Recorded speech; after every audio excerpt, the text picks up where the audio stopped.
Hello friends, हम लोग पढ़ रहे हैं कक्षा 10 एनसीईआरटी गणित में। आज हम लोग पढ़ेंगे एनसीईआरटी का एक्सरसाइज 1.1 का क्वेश्चन नंबर 4 जो दिया है दो संख्याओं का मासा 9 है।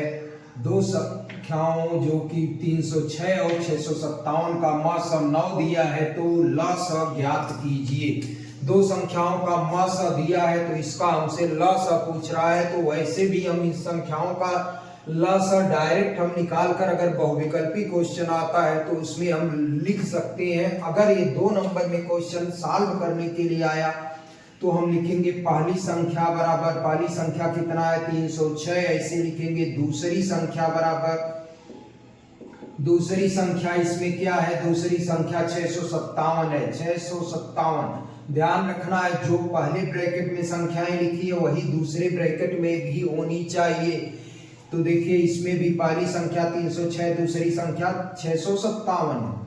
और मासा दिया है इन दोनों संख्याओं का, कितना मासा बराबर दिया है 9।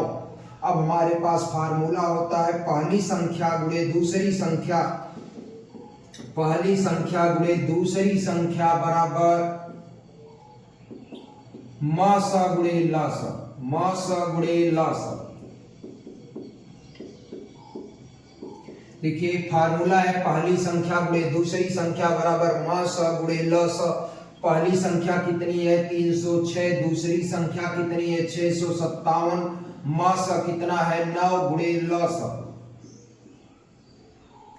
मासा गुणे लसा।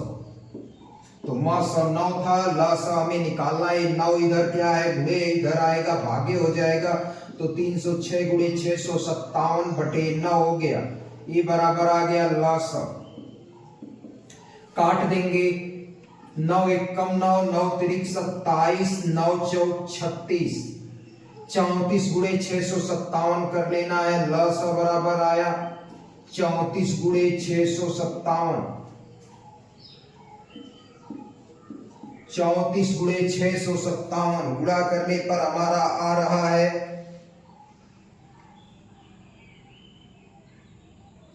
22,338, 22,338। ये हमारा आ गया लासा। एक बार फिर से समझते हैं, क्वेश्चन दिया था मासा, दो संख्याओं का मासा दिया हुआ है 9, तो इन्हीं दो संख्याओं का लासा पूछ रहा है। तो 2 नंबर में आएगा तो हमें क्या करना है, इस फार्मूले का यूज करना है। अगर बहुविकल्पी में आता है सेम क्वेश्चन तो इन दोनों संख्याओं का हम क्या करेंगे, लासा प निकाल देंगे। ऐसे 306 और 657 का डायरेक्ट लासा प निकाल कर इसका आंसर लिख देंगे। ऐसा कर सकते हैं सिर्फ बहुविकल्पी के लिए, लेकिन अगर यही क्वेश्चन हमें 2 नंबर में आ गया तो इसका मतलब इस फार्मूले का यूज करके हमें लगाना है।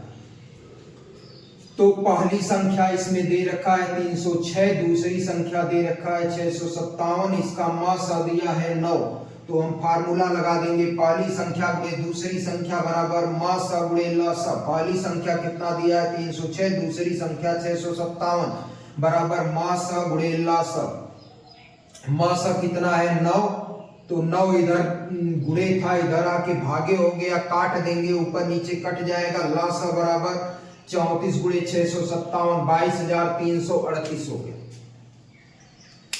सेकेंड क्वेश्चन हमारे पास है, जांच कीजिए क्वेश्चन नंबर 5 एनसीईआरटी एक्सरसाइज 1.1 का क्वेश्चन नंबर 5 है।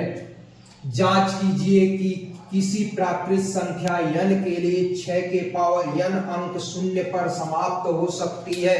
किसी प्राकृत संख्या n के लिए 6 के पावर n अंक क्या शून्य पर समाप्त हो सकता है, मतलब 6 के पावर n, जहां n क्या है प्राकृत संख्या है। प्राकृत संख्याएं क्या होती हैं, वे संख्याएं जो गिनने में प्रयुक्त होती हैं उन्हें प्राकृतिक संख्याएं कहलाती हैं या कहते हैं। तो मतलब इसके कहने का मतलब 6 के पावर 1, 6 के पावर 1 का मान क्या होता है 6, 6 के पावर 2 करें तो 6 गुणे 6 36, 6 के पावर 3 करें तो 6 गुणे 6 मतलब 216। ऐसे जो है 6 का पावर कुछ भी कर ले जो है तो क्या जो है इसका अंतिम अंक शून्य आ सकता है, ऐसा क्वेश्चन कह रहा है आपका। तो 6 का पावर हम कुछ भी लगा लें, 6 की पावर 1 लगा लें, 6 की पावर 2 लगा लें, 36, 6 की पावर 3 लगा लें, 216, 6 का पावर कुछ भी लगाते जाएंगे, जो है इसका अंतिम अंक 6 ही आएगा, ना कि शून्य आएगा। तो यही क्वेश्चन कह रहा था, क्या 6 के पावर n अंक कभी शून्य पर समाप्त हो सकता है? नहीं। 6 के पावर n मतलब 6 की घात कुछ भी लगा दे, A to Z जो है 6 के पावर n अंक शून्य पर कभी समाप्त ही नहीं हो सकता। प्राकृत संख्या n के लिए कह रहा है, मतलब n बराबर क्या है? 1 2 3 4 5 डॉट डॉट डॉट अनंत तक। तो हमने इसका उत्तर लिखा, यदि संख्या 6 के पावर n शून्य के साथ समाप्त होती है, तब यह 5 से अवश्य विभाज्य होगी। क्वेश्चन समझिए, क्वेश्चन कह रहा है कि प्राकृत संख्या n, हमने लिखा है इसके आंसर में, अगर ये इसका उत्तर जो है 6 के पावर n जो संख्या है, अगर ये 6 के पावर n संख्या शून्य पर समाप्त हो रही है, मान लीजिए इसका मान जो है 100 आ गया। देखिए 100 किसी संख्या का A to Z कोई भी संख्या ले लीजिए जिसके अंत में शून्य आएगा, 50 ले लिए, 80 ले लिए, ये सभी अंक क्या जो है, अगर शून्य कब आता है? जब उसके गुणनफल में 2 और 5 आते हैं, उसके जो है अभाज्य गुणनखंड में 2 और 5 होंगे, तभी 2 5 10 एक शून्य बनाएगा। जितने भी संख्याओं के अंत में शून्य है, उसके गुणनखंड में 2 और 5 अवश्य आया होगा, मतलब उसके गुणनखंड में 5 अवश्य आया होगा।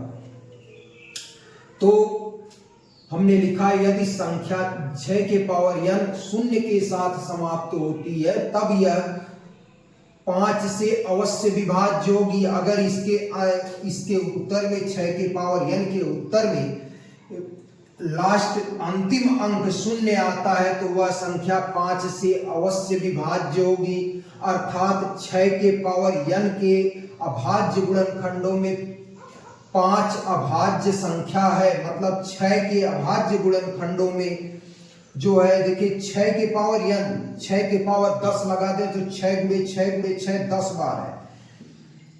6 के पावर 5 लगा दे तो 6 गुणे 6 गुणे 6 5 बार, ऐसे जो है 10 बार है, 5 बार, मतलब यही 6 के अभाज्य गुणनखंडों में 6 का अभाज्य गुणनखंड करें तो 2 गुणे 3 आता है, ना कि इसमें 5 आता है। 6 का गुणनखंड करेंगे तो 2 गुणे 3 आता है, ना कि इसमें 5 आता है। तो वही लिखा गया है 6 के, अर्थात 6 के पावर n के अभाज्य गुणनखंडों में 5 अभाज्य संख्या है, परंतु यह संभव नहीं है। देखिए 6 का अभाज्य गुणनखंड कर रहे हैं तो इसमें 2 और 3 सिर्फ आ रहा है, ना कि 5 आ रहा है, यह संभव नहीं है। तो वही लिखा है, यह संभव नहीं है, क्योंकि 6 के पावर n के अभाज्य गुणनखंड केवल 2 और 3 है। 6 के पावर n के अभाज्य गुणनखंड केवल 2 और 3 होते हैं या होंगे। अतः प्राकृत संख्या n का कोई भी मान ऐसा नहीं है जिसके लिए 6 के पावर n अंक शून्य पर समाप्त हो।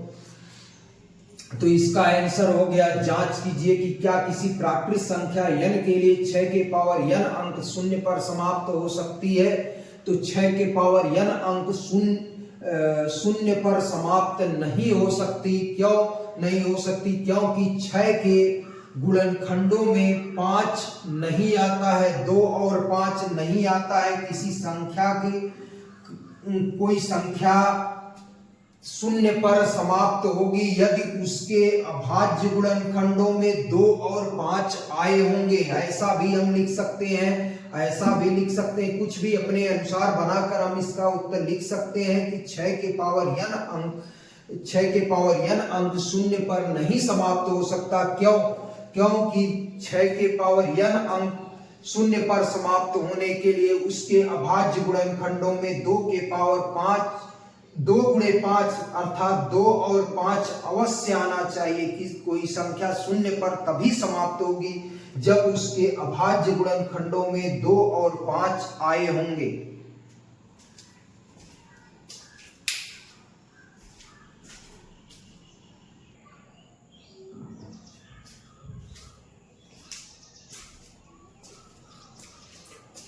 नेक्स्ट क्वेश्चन हमारा है, व्याख्या कीजिए कि 7 गुणे 11 गुणे 13 प्लस 13 और 7 गुणे 6 गुणे 5 गुणे 4 गुणे 3 गुणे 2 गुणे 1 प्लस 5 भाज्य संख्याएं हैं। इसका सलूशन हमें करना है। पहली संख्या दिया हुआ है, व्याख्या करना 7 गुणे 11 गुणे 13 प्लस 13।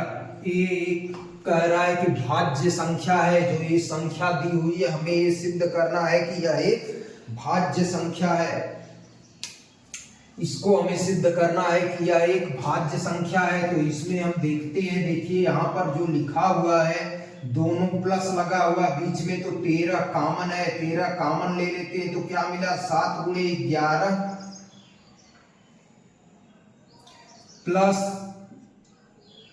प्लस हमें मिल गया 1, 13 कॉमन ले लिए दोनों में तो क्या मिल गया 7 गुणे 11, इसमें बचा 13 कॉमन हो गया और ये 13 इसमें से कॉमन हो गया तो यहाँ 1 बचा। 13 गुणे 11 से 77 गुणे धन 1, ये कितना हो गया 13 गुणे 78। 78 के जो है क्या गुणनखंड हो सकते हैं, 78 को हम लिख सकते हैं 13 गुणे, या इसी को लिख सकते हैं ये, इसका एक गुणनखंड तो ऑलरेडी 13 है ही तो ये 78 लिख देंगे। दी गई संख्या के 2 से अधिक गुणनखंड है, चूंकि दी गई संख्या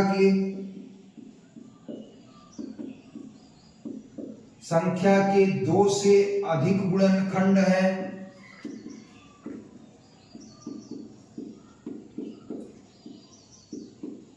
अतः यह संख्या भाज्य संख्या है। भाज्य संख्या है। अभाज्य संख्याएं कौन सी होती, जिसका एक और स्वयं के अतिरिक्त तो कोई गुणनखंड ना हो। यहाँ तो देखिए 1 भी है, 13 भी है, 78 भी है और भी बहुत से गुणनखंड मिल सकते हैं। तो चूंकि दी गई संख्या के 2 से अधिक गुणनखंड है, तो जिन संख्याओं के 2 से अधिक गुणनखंड होते हैं उन्हें भाज्य संख्याएं कहते हैं। ऐसे इसमें दूसरा क्वेश्चन दिया है 7 गुणे 6 गुणे 5 गुणे 4 गुणे 3 गुणे 2 गुणे 1 प्लस 5। क्या करते हैं 5 कॉमन ले लेते हैं, क्या बचेगा 7 गुणे 6 गुणे 4 गुणे 3 गुणे 2 गुणे 1 प्लस 5। 5 कॉमन है, 5 कॉमन लिए तो यहां पर 1 बच जाएगा, 5 की जगह 1 बच गया, इसमें से भी 5 कॉमन हो गया। गुणा कर लेंगे, क्या आएगा 7 छक 42, 4 तिहाई 12 दूनी 24, 42 गुणे 24 प्लस 1 जोड़ते हैं 42 गुणे 24,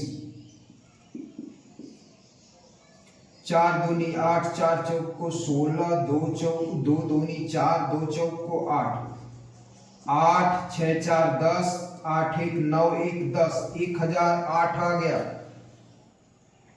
तो 5 गुणे 1008 प्लस 1 तो लिख देंगे 5 गुणे 1009, 5 गुणे आया 1009।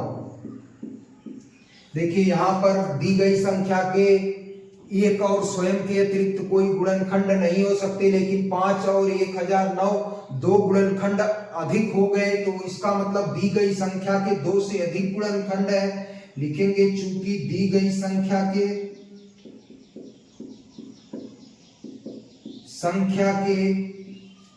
2 से अधिक गुणनखंड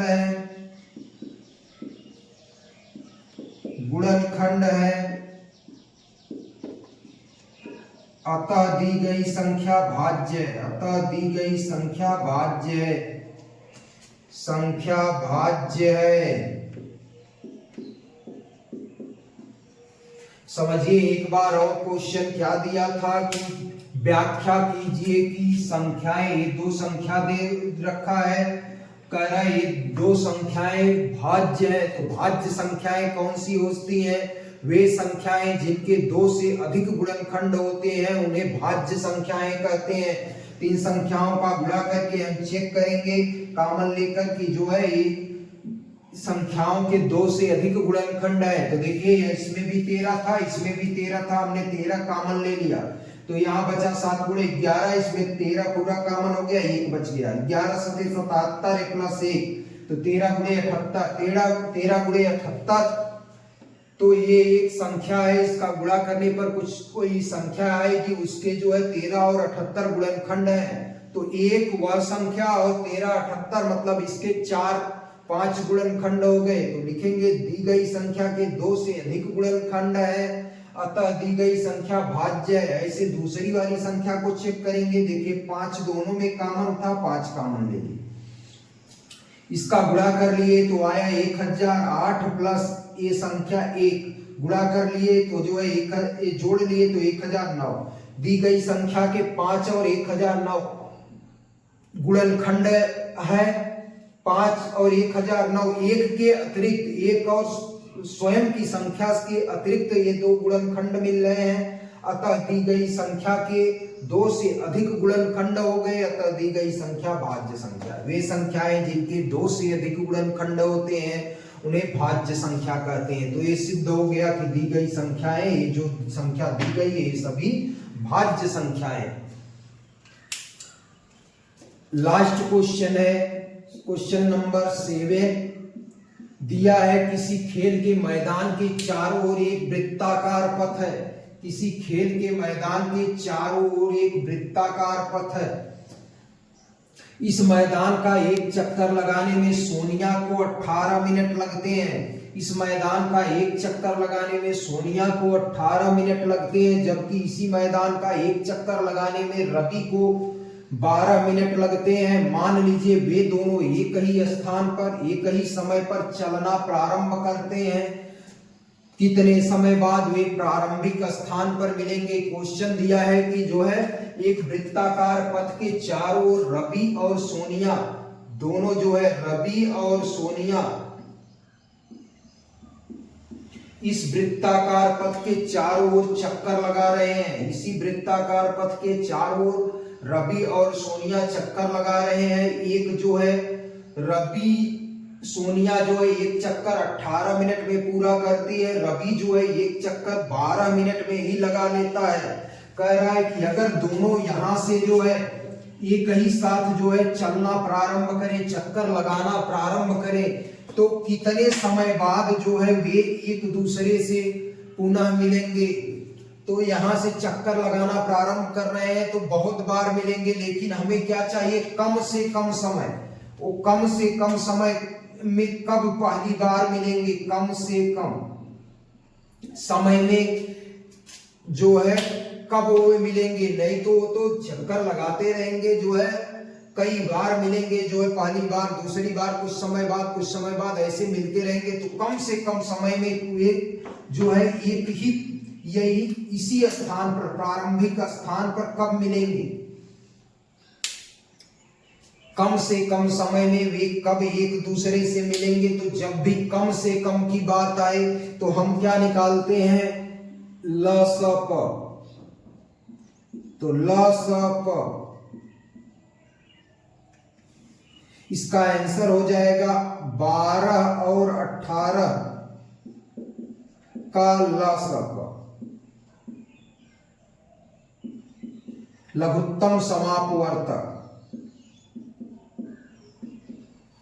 12 और 18 का लसप। तो 12 का और 18 का आप चाहे तो एक ही में लसप निकाल सकते हैं, चाहे जैसे भी आपको निकालना है। तो 2 छक 12, 2 नवा 18, 2 तिहाई 6, 2 से 9 नहीं कटेगा, 3 से 3 एक कम 3, 3 त्रिका 9, 3 से 3 एक कम 3। लसप बराबर क्या मिला? 2 गुणे 2 गुणे 3 गुणे 3, 2 दूनी 4 तिहाई 12 तिहाई 36 मिनट बाद वे पुनः मिलेंगे। लिखेंगे अतः वे दोनों अतः वे दोनों 36 मिनट बाद प्रारंभिक स्थान पर मिलेंगे।